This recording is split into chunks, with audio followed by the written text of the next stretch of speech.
It was my daughter's birthday, and I arrived at her house early with her favorite cake. I knocked on the door with a smile, hoping to see her face light up like it did when she was a little girl. But when she opened it, her expression was one of total annoyance, as if she didn't want to see me. "Oh, it's you?" she mumbled without even looking me in the eyes. But before we continue, please check if you are already subscribed to the channel and write in the comments. Where are you watching this video from? We love to know how far our stories travel. I still remember the smell of the almond cake with chocolate ganache that I took to my daughter Jennifer's house that afternoon. It was her 43rd birthday, and I had saved for 3 months from my retirement to buy that small work of art from a French bakery that she liked so much. $220 that I didn't have, but that I gladly spent to see her smile. The taxi dropped me off in front of the mansion that I had helped finance 5 years earlier, a 3-story house in the best neighborhood of Phoenix, with a desert view and an infinity pool. $80,000 of my savings for the down payment. Money I had saved penny by penny over 45 years as a college professor, working overtime and tutoring on weekends. I straightened my turquoise dress, also new for the occasion, and rang the bell, balancing the cake in one hand and holding a small silver package in the other that contained a pearl necklace that had belonged to my mother. 3 generations of strong women, I thought. What a wonderful legacy to pass on. The door opened, but Jennifer's face did not light up as I had hoped. Her eyes barely met mine before returning to the cell phone in her hand. "Oh, it's you," she mumbled, stepping aside for me to enter. Not a kiss or a hug, as if I were just another delivery. "Happy birthday, my dear," I said, trying to keep the enthusiasm in my voice. "I brought your favorite cake and a special little gift." Jennifer sighed deeply, as if my presence were a nuisance she was forced to tolerate. "Put it on the kitchen table. I need to finish this call." I walked alone to the Italian marble kitchen, another gift of mine when they renovated the house, and delicately placed the cake on the countertop. Through the window, I saw the twins, my 11-year-old grandsons, playing in the pool with the swimming instructor. They didn't even notice my presence. I stood there, listening to the echo of the empty house, feeling like a stranger invading a space where I was clearly not welcome. 15 minutes later, Jennifer walked into the kitchen. She looked stunning as always. Perfectly colored hair, impeccable makeup, manicured nails. All of this paid for by the aesthetics clinic that I had financed for her 8 years ago. $35,000 for her to realize her dream of being an entrepreneur. A loan that I had taken out using my apartment as collateral, and that was never repaid. "So," she said, opening the refrigerator and taking out a bottle of sparkling water, "did you just come to drop off the cake, or are you staying for dinner too?" The coldness in her voice cut me like a knife. I swallowed, trying to control my disappointment. "I thought maybe we could spend some time together for your birthday. It's been almost 2 months since we saw each other." She replied, checking her cell phone again. "Actually, I have plans for later. Stephen is taking me to dinner at the Main Street Diner. Just the 2 of us. Stephen, her 3rd husband, a man who lived on unspecified investments and who curiously always needed my financial help for his emergency projects. The last one had been just 3 weeks ago, $6,000 for a supposed import business that couldn't wait, money that I had taken from my savings for medical treatment. "I understand," I replied, trying to hide the pain in my voice. "Maybe we can have lunch tomorrow then." Jennifer rolled her eyes and finally looked at me directly. Her face was tense, as if she were holding back something she had wanted to say for a long time. "Mom, we need to talk," she said, pointing to the tall stools around the kitchen island. "Sit down." I obeyed, feeling a knot form in my stomach. I knew that tone. It was the same one she used as a child before saying something deliberately cruel to test my limits. "I've been thinking a lot lately," she began, slowly swirling the glass of water between her fingers. "About my birthday, about life, about what would really make me happy." I nodded, trying to seem encouraging. "Of course, dear. Tell me what you want. Maybe I can help in some way." Jennifer placed the glass on the table with a thud and looked me directly in the eyes. What I saw there chilled me to the bone. It wasn't love, not even passing irritation. It was pure contempt. "The only thing I'd really like to get as a birthday gift," she said slowly, pronouncing each word with deliberate cruelty, "is for you to simply disappear from my life, preferably that you'd just die." The world stopped. The air was sucked out of the room. I tried to speak, but my throat closed up. It was as if someone had physically hit me in the chest. "What?" was all I could whisper. "You heard me," she continued, now with a calculated coldness. "I'm tired of you, Mom. Tired of your constant calls, your unexpected visits, your way of always meddling in my life with your outdated advice, and your unbearable emotional neediness." My hands began to tremble uncontrollably.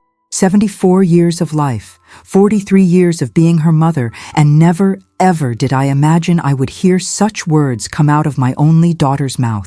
"Jennifer," I managed to say, as tears began to form. "I'm your mother. I gave you everything. I sacrificed everything for you." "Exactly," she exclaimed, getting up from the stool. "That's why you're suffocating me. I can't breathe with your constant presence. I need space. I need freedom. I need to live my life without having to deal with your expectations and your emotional drama." I looked at the birthday cake, the candles still in the box, waiting to be lit. Everything I had imagined for that day, hugs, laughter, shared memories, vanished like smoke. "But Jennifer," I tried one more time, "I just want to be close to you, to be a part of your life. You're all I have." "And that's exactly the problem," she replied, crossing her arms. "The fact that I'm all you have. Fix your own life and leave me alone." I got up from the stool, my legs trembling so much that I feared I would fall. I took my purse and the small package with the pearl necklace. The cake would stay. Maybe the twins would appreciate it, even if their mother couldn't. "I can't believe you're saying this to me," I murmured. "After everything I did for you." "Everything you did," she laughed sarcastically. "Mom, everything you did was for your own benefit, to feel needed, to have control over my life. But I'm not a child anymore, and I don't need you suffocating me." I walked towards the door, each step costing me years of life. At the threshold, I turned around one last time, hoping to see some remorse in her eyes, some trace of that sweet little girl I had raised with so much love. But I only saw impatience. Impatience for me to leave so she could continue her life free of the burden I apparently represented. "Happy birthday, Jennifer," I whispered, and walked out, closing the door softly behind me. What my daughter didn't know as she watched me leave that sunny afternoon was that she had ignited something inside me that had been dormant for decades, a flame that was not of self-destruction, but of rebirth. The taxi dropped me off in front of my small apartment in the downtown area, a modest 2-bedroom place that I had bought with the money from the sale of the family home after my husband's death 20 years ago. I stumbled in, dropped my purse on the floor, and collapsed onto the worn sofa. The same sofa where I had cradled Jennifer as a baby, where I had read her stories every night, where I had dried her tears after every disappointment. Her words echoed in my mind like a cruel refrain. "For you to die." My own daughter had wished for my death as a birthday gift. The pain was physical, an overwhelming weight on my chest that made it difficult to breathe. I spent the night sleepless, remembering every moment, every sacrifice, every penny I had invested in her for 4 decades. When Jennifer was 5 years old and was diagnosed with severe asthma, I worked extra shifts at the university to pay for the specialized treatments that the insurance did not cover. It was $1,800 in consultations and medications, money I got by selling the wedding jewelry my husband had given me. At 16, when she wanted to do an exchange program in the United States, I mortgaged this same apartment to pay the $25,000 for the program. "Thank you, Mommy," she had said at the time, hugging me tightly at the airport. "You're just the best mom in the world." Words that now seemed to belong to another life, another person. In college, when Jennifer decided to change her major 3 times, from law to architecture, then to business administration, I paid for every semester without a single complaint. In total, it was almost $48,000. Money I got by giving extra classes on weekends and holidays, sacrificing any personal life I might have had. When she married her first husband, an extravagant ceremony for 300 guests at the best hotel in the city, it was I who paid for everything. $42,000. The designer dress, the imported flowers, the orchestra, the gourmet banquet. "It's the happiest day of my life, Mom," she had said, radiant in her princess dress. "And it's all thanks to you." The divorce came 2 years later, followed by an even more expensive second marriage, which also ended in less than 3 years. And then, Stephen, the current husband, the 3-story house, the aesthetics clinic, The luxury car that I helped finance when the old one broke down, $22,000. The private bilingual schools for the twins, $4,800 per quarter. At dawn, I started doing the math.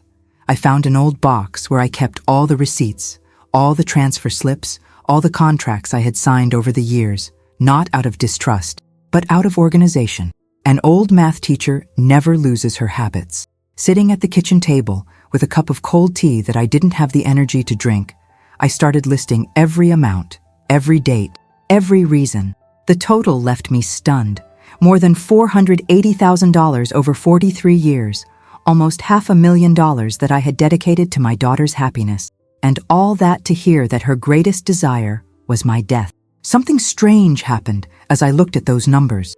The stabbing pain I had felt all night began to transform into something different. Not rage, although there was also rage, but a crystal clear clarity that I had never experienced before. A deep understanding that I had been manipulated for decades by someone who saw my love as a utility, not as a sacred bond. If I had invested that almost $500,000 in myself, if I had traveled, studied more, bought a better house, taken care of my health, planned a comfortable retirement, where would I be now? Certainly not in this small apartment, counting the pennies of my meager retirement, postponing medical treatments to be able to continue helping a daughter who wished for my death.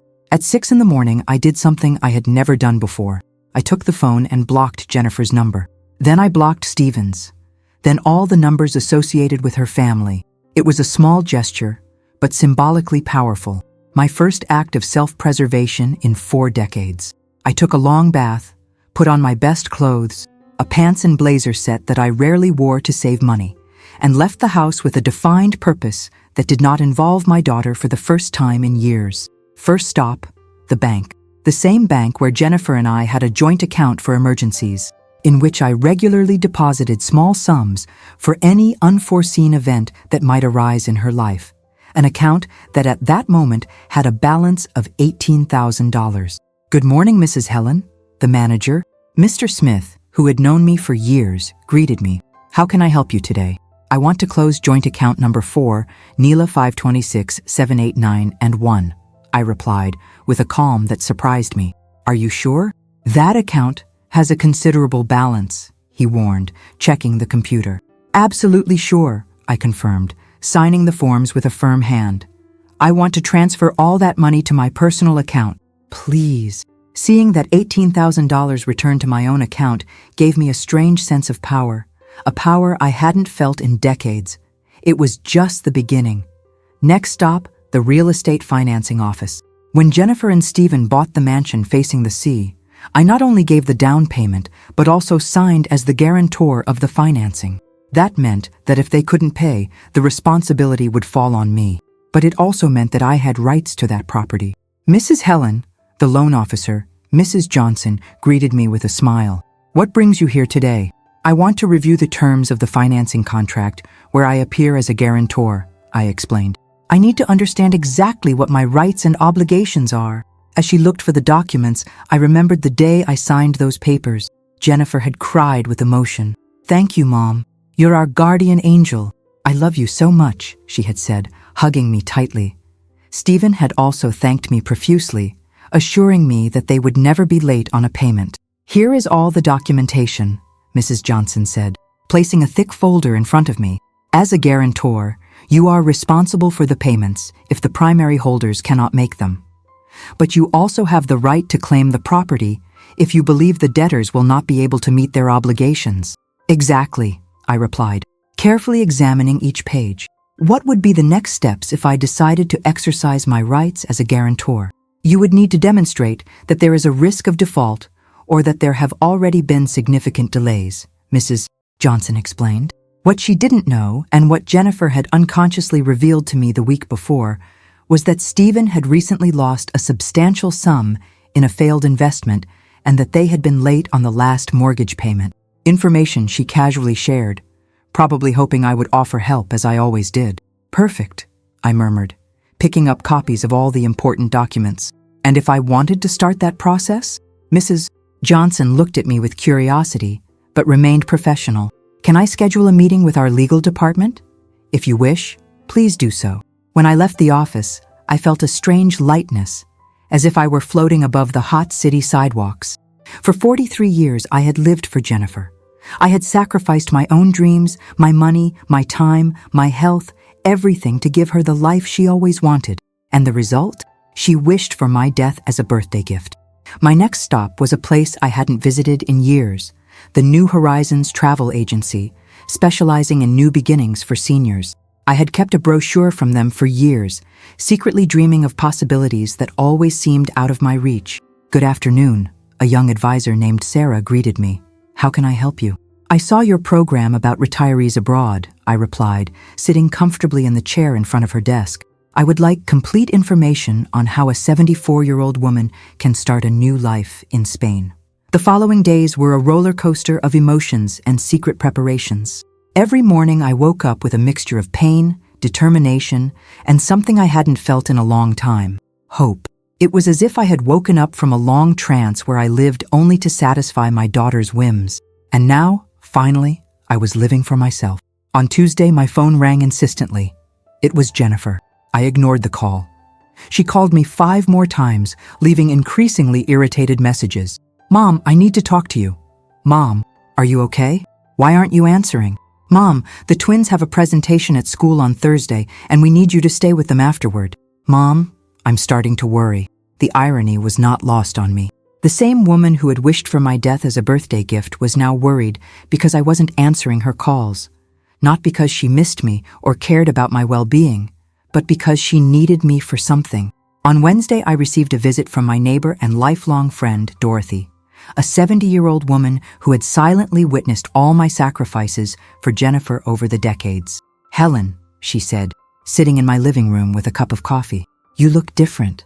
Did something happen? I told her everything. Every painful word from Jennifer's birthday, every detail of the plans I was making. Dorothy listened in silence, her eyes gradually filling with tears. My God, Helen, she murmured when I finished. I can't believe Jennifer would say something so cruel to you after everything you did for her. The most painful part is that she said it as if it were the most natural thing in the world, I explained. As if I were just a nuisance in her life that needed to be eliminated. And are you really going to Spain? Yes, I replied firmly. I already bought the ticket. I'm leaving next week. Dorothy held my hands gently. You know you have all my support, right? What Jennifer did is unforgivable. There's something else, I said, lowering my voice. I'm going to need your help with something very special. I explained my complete plan. I wanted Jennifer to believe that I had died, at least for a while. Dorothy would be my accomplice, the person who would find my empty apartment and the farewell letter I would leave. It's brilliant, Dorothy murmured with a complicit smile. That ungrateful girl is finally going to understand what it means to lose you. Will you help me? Of course. In fact, I think it's exactly what Jennifer needs to wake up. That night, I worked on the most important letter of my life, the letter that would change everything forever. I wrote and rewrote every word, making sure it conveyed exactly what I wanted to say. My dear Jennifer, I began, you asked me for my birthday to disappear from your life, and I have decided to grant your wish. When you read this letter, I will already be far from here, beginning the life I should have lived decades ago instead of sacrificing everything for you. I continued writing for hours, documenting every penny I had spent on her, every sacrifice I had made, every opportunity I had lost by always being available for her needs. But it was not a bitter letter, it was educational.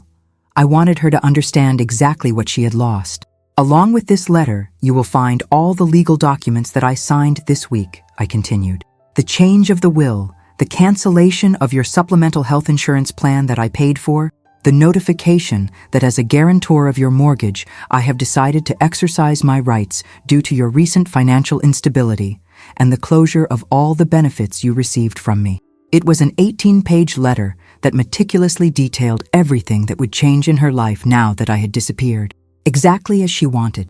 Your life will be much easier without me, I concluded, but it will also be much more expensive. I hope it's worth it.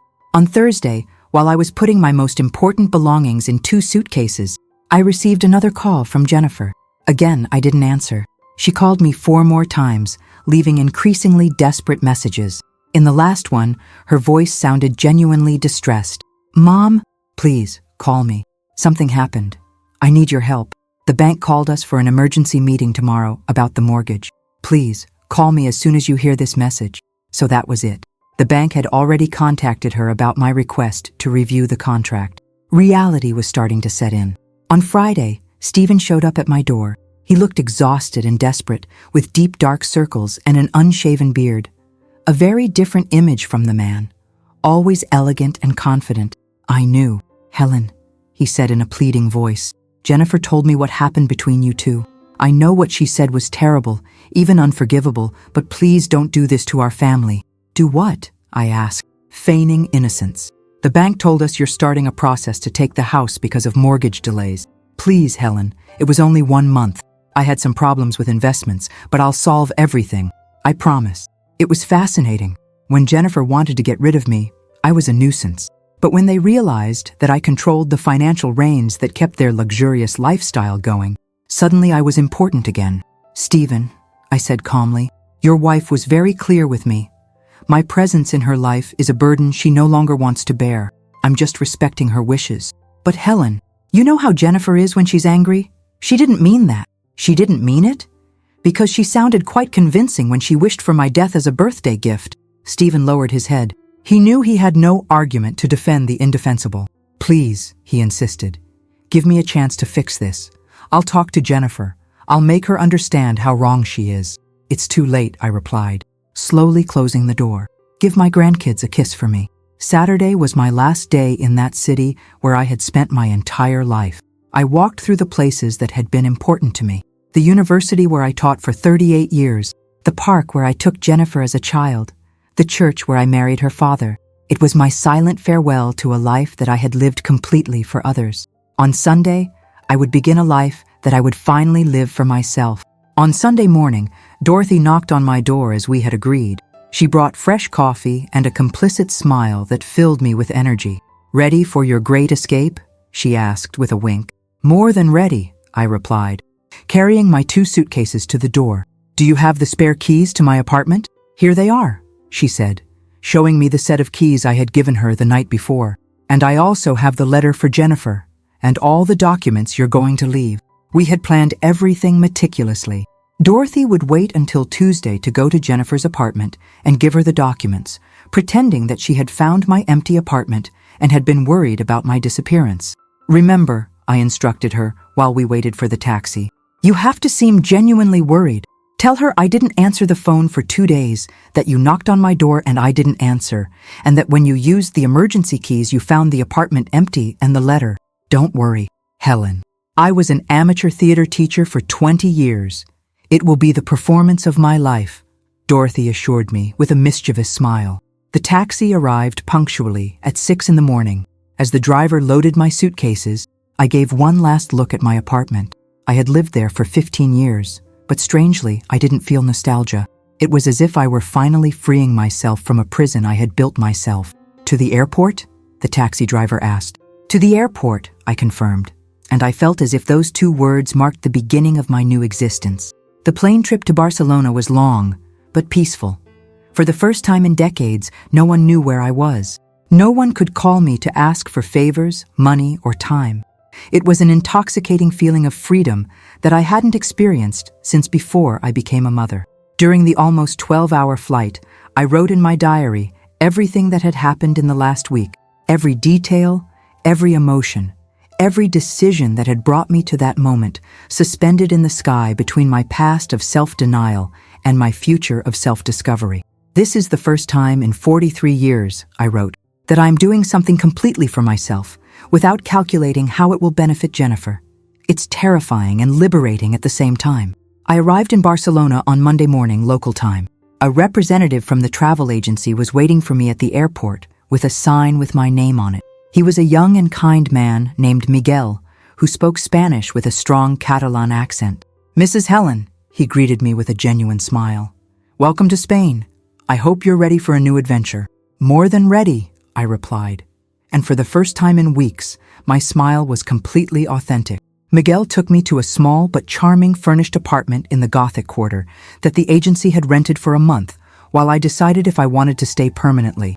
It was a third floor in a century-old building with windows that overlooked a tree-lined square and flowered balconies on the neighboring buildings. "Here is all the information about the city," Miguel said, handing me a thick folder. "Recommended restaurants, cultural activities, social groups for expatriates, Catalan classes, medical contacts in case you need them.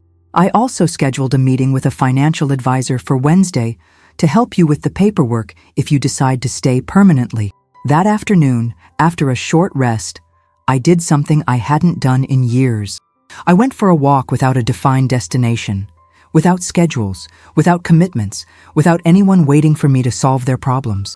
I walked through the narrow, winding streets of the Gothic Quarter, marveling at the medieval architecture, the small cafes on the corners, the craft shops. I sat in a square and ordered a coffee with milk and a portion of churros. I ate slowly, savoring every bite, watching the pigeons, the tourists, the locals. A strange feeling began to form in my chest. It wasn't sadness, it wasn't guilt, it was peace. As I walked back to the apartment at the end of the afternoon, I mentally calculated how much money I had spent on Jennifer in just the last 5 years. Between the down payment on the house, the payments for the aesthetics clinic, the car, the twins' schools, the constant emergencies, it had been at least $230,000. Money that I could have used to travel the world, to live comfortably, to fulfill the dreams that I had postponed for decades. Instead, I gave it all to a daughter who considered my love a burden and my presence a nuisance. At 8 at night, Barcelona time, I calculated it would be 2 in the afternoon in Phoenix. Dorothy would be getting ready to go to Jennifer's apartment to deliver the letter that would change everything. I sat on the small balcony of my temporary apartment, drinking a glass of Spanish red wine, and I waited. I knew that in a few hours, my phone would start ringing desperately. Jennifer would finally understand what it really meant to lose me. At midnight, my phone began to vibrate insistently. It was Jennifer. I let it ring until it stopped. Immediately, it rang again and again and again.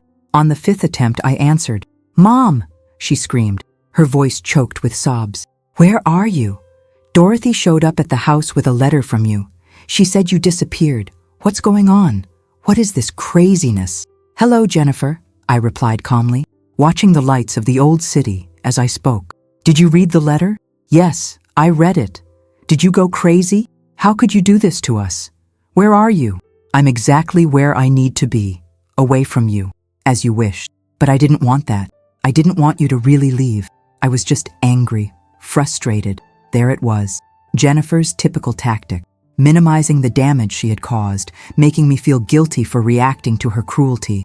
"You didn't mean it when you told me that your greatest birthday wish was for me to die," I asked, "because you sounded pretty convincing. I was just stressed. Stephen lost money on an investment. The kids are having problems at school. The clinic isn't doing well. I shouldn't have taken it out on you. You're right, you shouldn't have. But it's done, and words can't be unsaid. But Mom, please come back. We need you. I need you." How interesting this was. Now she needed me. Now that she had read the letter detailing all the financial benefits she had lost. Now that she knew she could lose the house. Now that she understood that she would have to pay for her own supplemental health insurance and find someone to babysit the twins when she wanted to go out. "Do you need me or my money?" I asked directly. There was a long silence on the other end of the line. "I need you," she murmured finally, but her voice didn't sound convincing. "Jennifer, for 43 years I lived for you. I sacrificed my dreams, my money, my time, my opportunities, and when I finally needed to feel that you loved and valued me, you told me that you'd prefer I was dead." Those words broke my heart in a way I can never repair. "I'm so sorry. Mom, I'm so sorry." Apologies are not enough, Jennifer. The damage is done. And you know what? Maybe it was the best thing you could have said to me, because it finally opened my eyes and made me understand that I've lived my whole life the wrong way. "What do you mean?" "I mean that for the first time in decades I'm living for myself, and that is wonderful." "Where are you, Mom? Please tell me," Jennifer implored, her voice choked with tears. "The twins are asking about their grandma. They don't understand why you disappeared." It was fascinating how now that I was not available, my grandchildren suddenly missed me. For all these years, when I canceled my plans to take care of them, when I bought them expensive gifts, when I took them to the park while Jennifer went shopping, It was just what was expected of me. But now that I was gone, my absence was felt.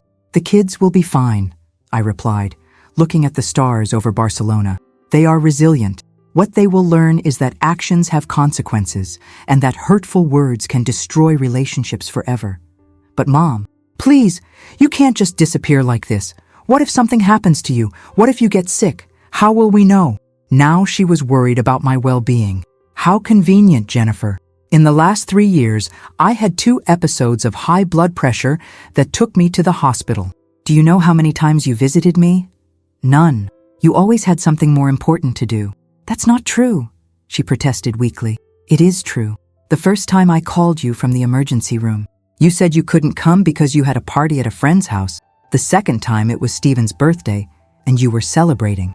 The silence on the other end of the line confirmed that she remembered every occasion perfectly. I thought it wasn't serious," she murmured.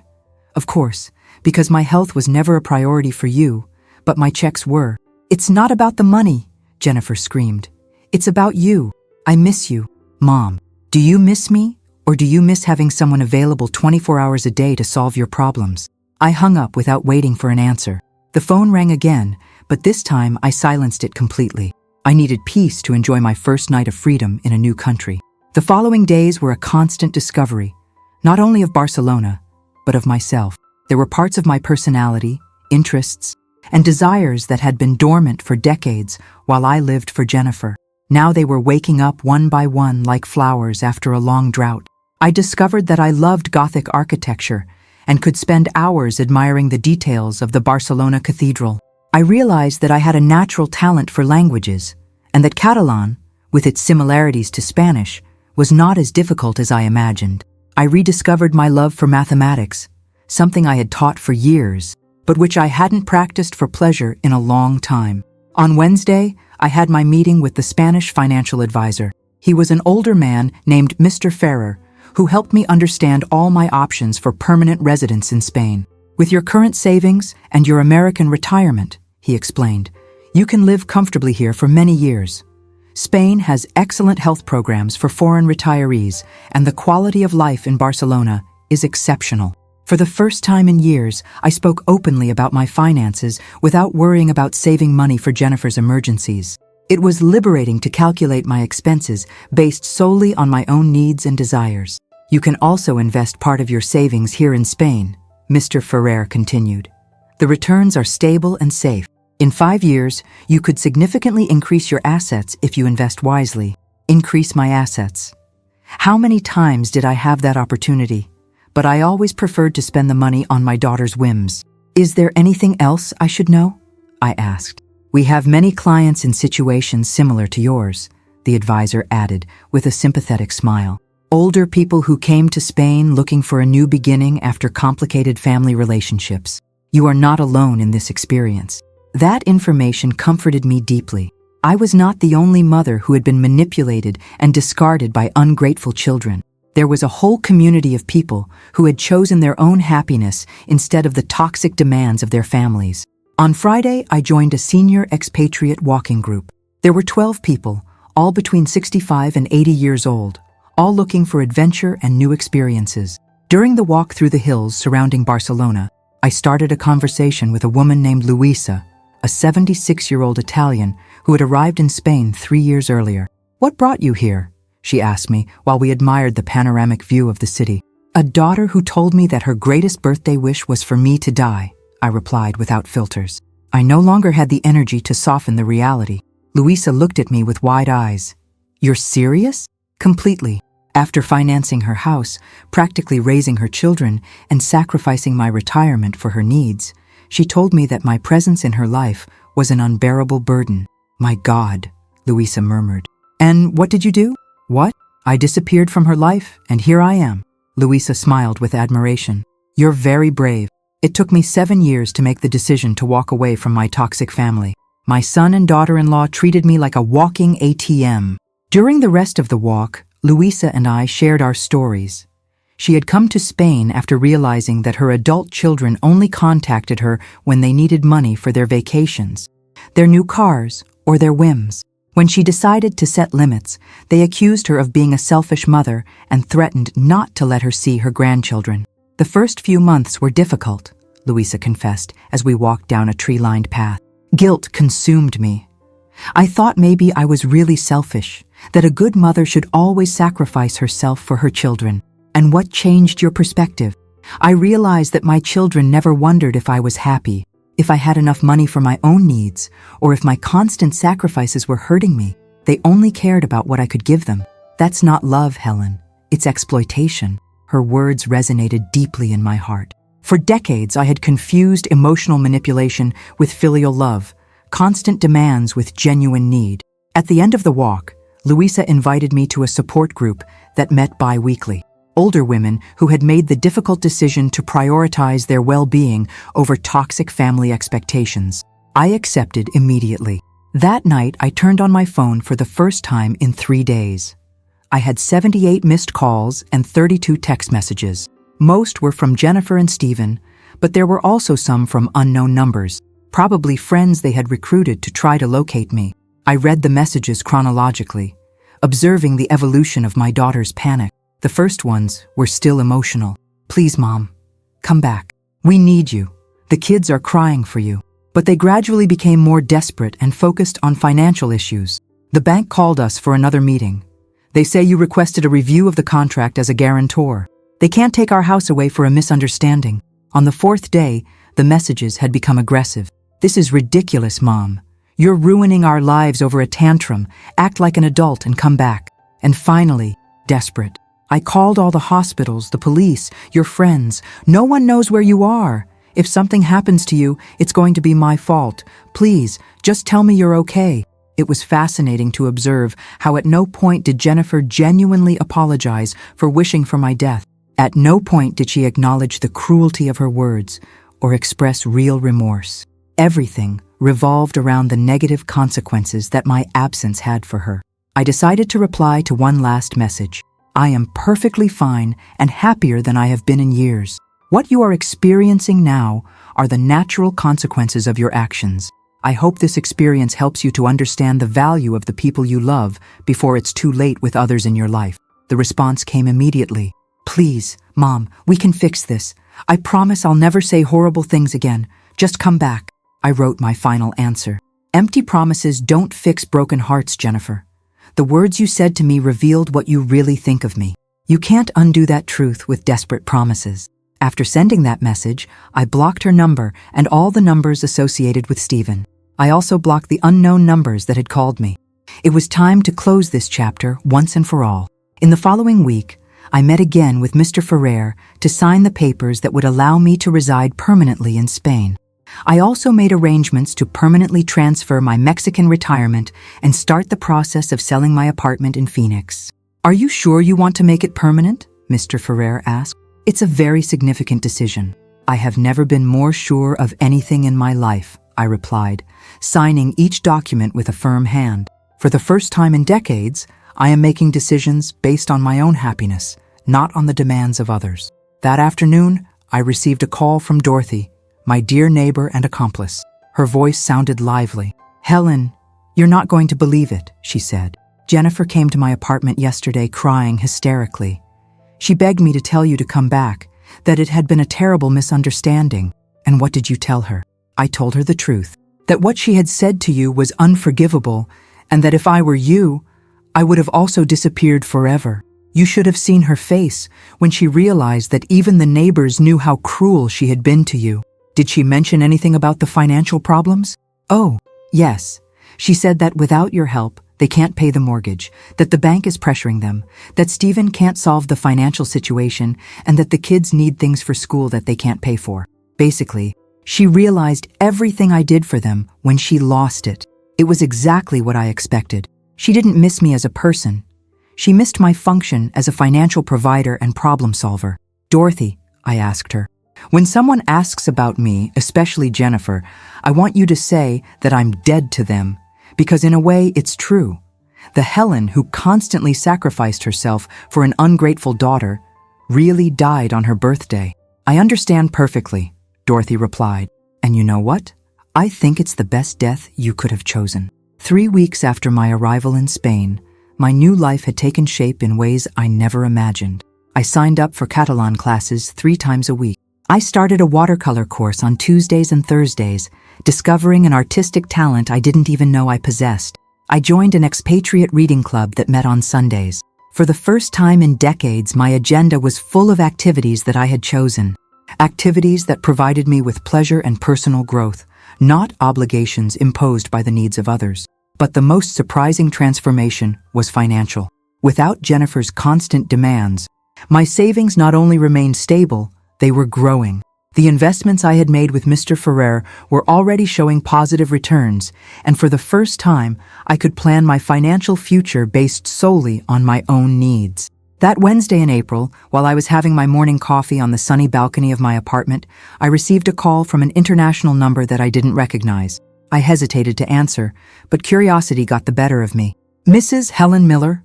a female voice with an American accent asked. "Yes, this is she. Who is calling?" "My name is Raquel Mendoza. I am a social worker from the Department of Family Services in Phoenix. I am calling because we received a complaint about your well-being." My blood ran cold. "A complaint? What kind?" "Your daughter Jennifer Miller filed a complaint alleging that you may be suffering from dementia or cognitive impairment and that you have made financial and life decisions that put you at risk. According to her, you suddenly disappeared and are living in precarious conditions abroad, possibly under the influence of third parties." I couldn't believe what I was hearing. Jennifer had gone to the extreme of involving social services, inventing a mental illness to invalidate my decisions and force my return.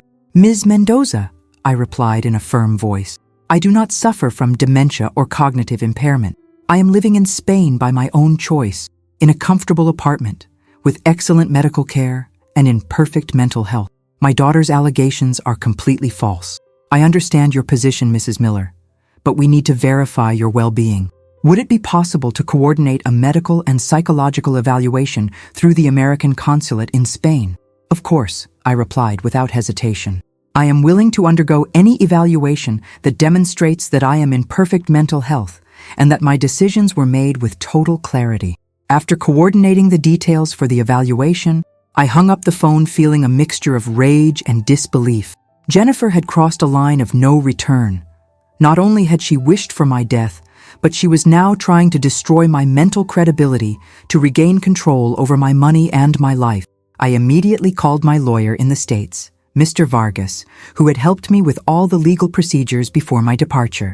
"Helen," he greeted me with concern, "I'm glad to hear your voice. I've had a very interesting week with your daughter." "I can imagine. I just spoke with social services. Jennifer is accusing me of having dementia." "That's not all," Mr. Vargas sighed. "She also hired another lawyer to try to challenge all the legal changes you made before you left. She is alleging that you were not in your right mind when you signed them." "Can she do that?" "She can try, but she doesn't have a solid legal basis. I have recordings of all our conversations where you clearly demonstrate total lucidity. In addition, the fact that you meticulously planned your departure and are living independently in Spain contradicts any allegation of cognitive impairment." "What else is she doing?" "She tried to access your bank accounts, claiming concern for your well-being. She also wanted to interrupt the process of claiming the house. But since everything is legally backed and she herself signed documents acknowledging recent financial problems, she has no valid arguments." It was incredible how far Jennifer was willing to go to get back the financial benefits she had lost. "Mr. Vargas, I want you to prepare a lawsuit for defamation against my daughter. Her false allegations about my mental state can affect my reputation and my legal rights." "It will be my pleasure," he replied with satisfaction. "After seeing how she treated you, I think it's time for her to face the legal consequences of her actions." 2 days later, I appeared at the American consulate in Barcelona for the medical and psychological evaluations. The designated doctor, Dr. Torres, was an experienced man who immediately understood the situation. "Mrs. Miller," he told me after a thorough 3-hour evaluation, "not only are you in perfect mental health, but the decisions you have made demonstrate admirable clarity and courage. Your daughter is clearly trying to manipulate the legal system to regain financial benefits. Will this be officially documented?"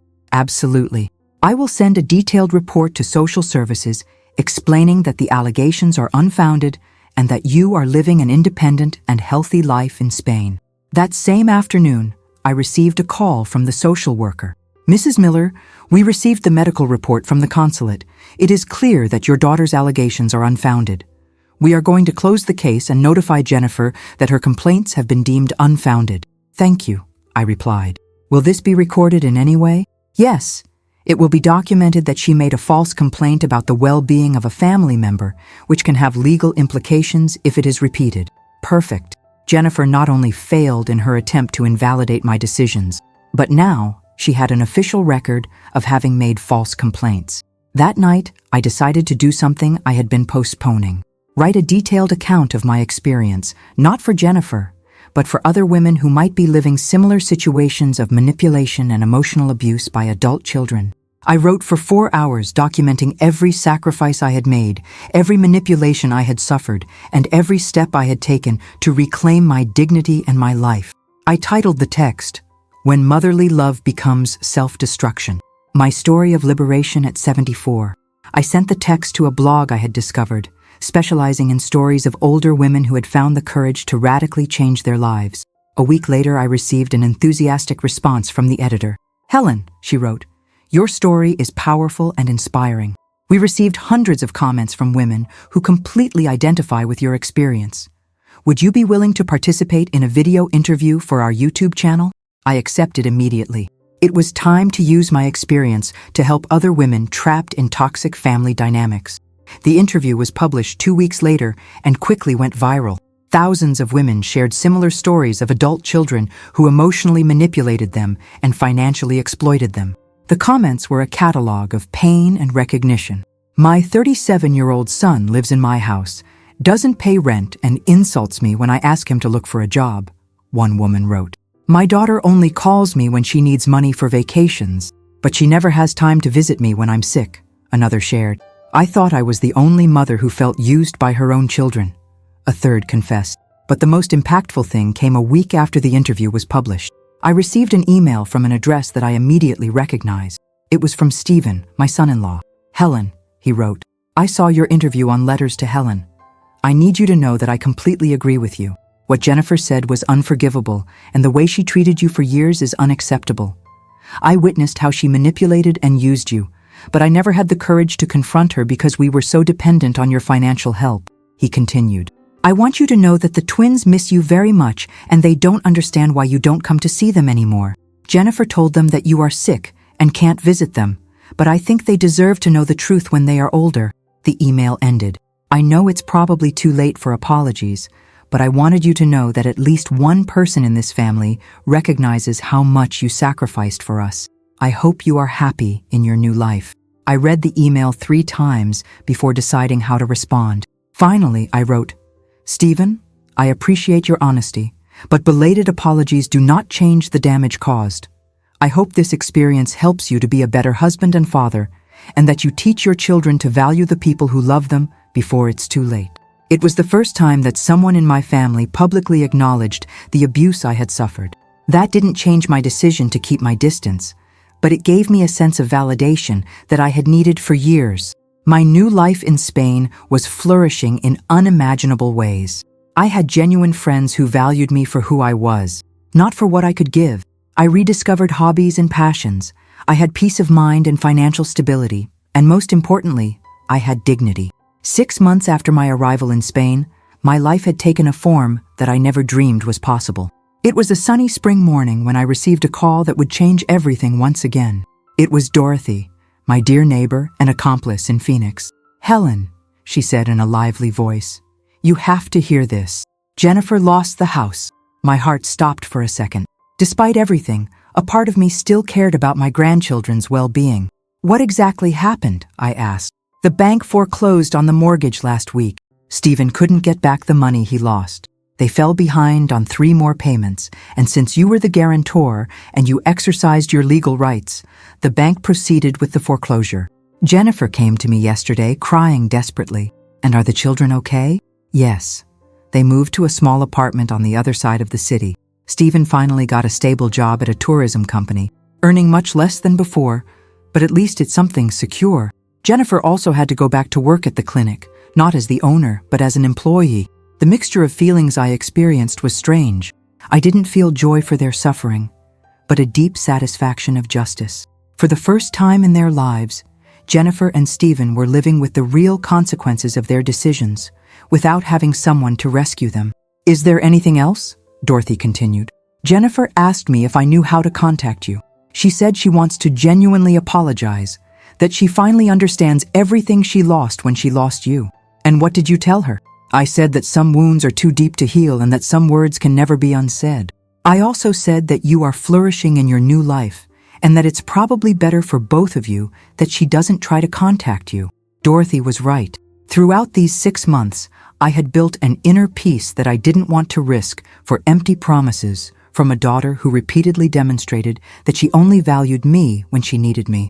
That afternoon, I received an unexpected call from Mr. Vargas. "Helen, I have interesting news," he said. "Jennifer's house was sold by the bank, and since you were the guarantor, you have the right to recover your initial investment of $180,000, plus the accumulated interest." "How much is that in total?"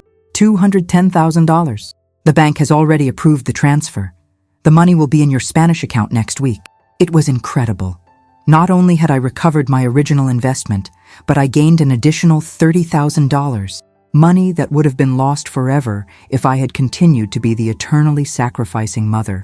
"There's also another thing," Mr. Vargas continued. "Your apartment in Phoenix was finally sold. After commissions and expenses, the net value is $82,000. In total, I was receiving almost $300,000 in assets that I had given up for lost. With my existing savings and the investments I had made in Spain, my net worth now exceeded $600,000. At 74, I was richer than I had ever been in my entire life. That night, I celebrated at my favorite restaurant in the Plaza Real. I ordered the best Spanish cava and toasted the brave woman who had the courage to start over when all seemed lost. As I dined, I reflected on the whole journey. I had started this journey as a broken and humiliated mother, devastated by the cruel words of an ungrateful daughter. But now, I was an independent woman, financially stable, surrounded by genuine friends and living the life I had always dreamed of. The next day, I decided to do something I had been considering for weeks: write a complete book about my experience. Not just my story, but a practical guide for older women trapped in toxic family relationships.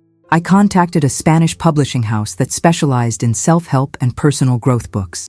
The editor, a woman named Montserrat, was immediately interested. "Helen," she told me during our meeting, "your story touches on a topic that affects millions of women, but which is rarely discussed openly. The emotional abuse by adult children is an epidemic problem that needs to be exposed."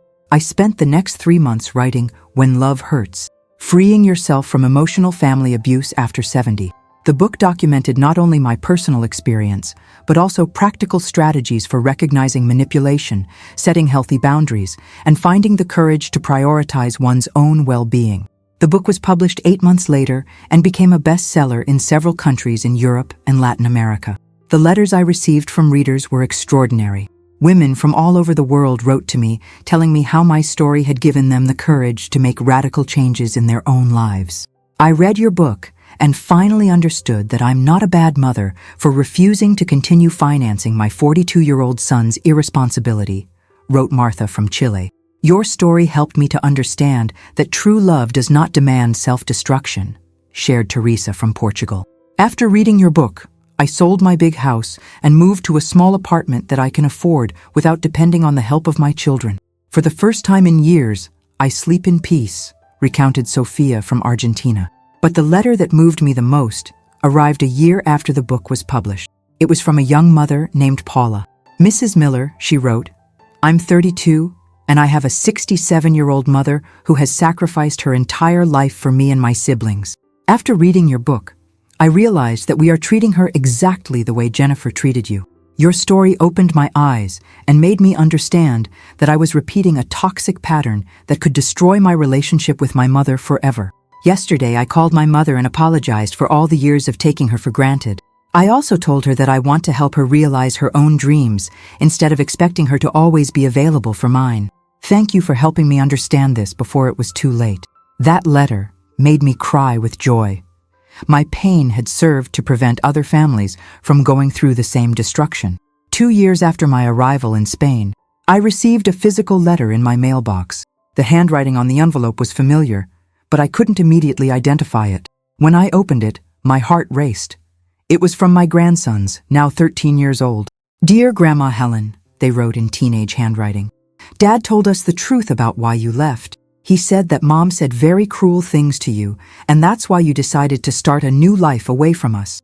We want you to know that we miss you very much and that we understand why you left. We also want you to know that we are proud of you for being so brave. When we are older, we would like to visit you in Spain, if you want to have us." The letter included drawings they had made of me living happily on the streets of Barcelona. I cried for an hour after reading that letter, not out of sadness, but out of the understanding that my decision to preserve my dignity had been the right one, even if it meant walking away from people I loved. I decided to respond to them. "My dear grandsons," I wrote, "your words are the most beautiful gift I have received in years. I love you deeply, and I will always love you no matter the distance. When you are older and can make your own decisions, the doors of my heart and my home will always be open for you. Until then, I want you to know that Grandma is living a full and happy life, surrounded by beauty and peace. Keep that love you feel for me, but also learn from this experience. Words have the power to build or destroy, and relationships are based on mutual respect, not on unilateral sacrifice. I love you with all my heart." Today, 3 years after that terrible birthday that changed my life forever, I am sitting on the balcony of my new apartment in Barcelona, which I bought with my own money, contemplating the Mediterranean Sea as I write the last lines of my story. I am 77 years old, with assets of more than $600,000, a bestseller book translated into 8 languages, dear friends from all over the world, and an inner peace that I never thought I would experience again. Jennifer asked me for a birthday present to disappear from her life. I granted her that wish in the most extraordinary way possible. What she never calculated was that by losing me, she not only lost a mother who loved her unconditionally, but also the person who kept her financial world stable for decades. Last week, I received an email from Jennifer, the first direct contact after 3 years. "Mom," she wrote, "I read your book. I never imagined how much I hurt you, how much you sacrificed for me, how much I took you for granted throughout my life. I'm not asking you to come back or to forgive me. I just want you to know that I finally understood what you tried to teach me, even if it was the hard way. I hope you are happy in your new life because you deserve all the happiness in the world." I didn't reply to the email. Some bridges, once burned, cannot be rebuilt. But I kept her words in my heart, not as a victory, but as confirmation that all pain can eventually be transformed into wisdom. My disappearance was my gift to her. My new life was my gift to me, and it was worth every tear, every sacrifice, every moment of pain that brought me here. Because sometimes, the only way to save yourself is to have the courage to get completely lost in order to be reborn as the person you were always meant to be.